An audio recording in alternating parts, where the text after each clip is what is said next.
ينبغي على الإنسان أن يصاحب الصالحين حتى لو لم يكن مصاحبا لهم دائما، بمجرد أنك تعرفهم، بينك وبينهم ولو علاقة يسيرة، مكالمة أو رسالة كل أسبوعين وثلاثة وشهر، فإنك تنتفع بهم يوم القيامة.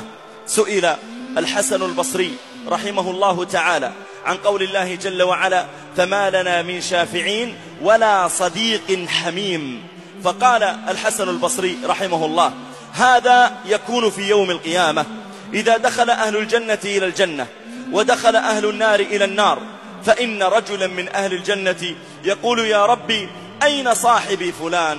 أين صديقي فلان؟ لا أراه معنا في الجنة. فيقال: هو في النار. فيقول هذا المؤمن: يا ربي يا ربي، لا تكتمل لذتي بالجنة إلا بوجود صديقي فلان معي. فيأمر الله تعالى بذلك الصديق فيخرج من النار إلى الجنة فيدخلها، فإذا دخلها يقول أهل النار: من شفع له؟ من أخرجه؟ عنده عمل صالح؟ فيقال: لا.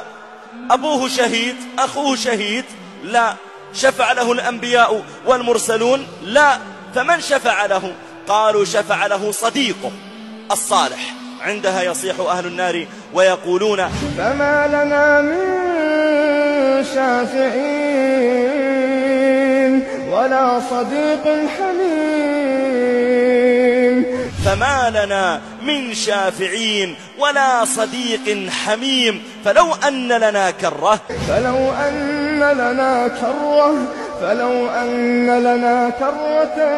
فنكون من المؤمنين.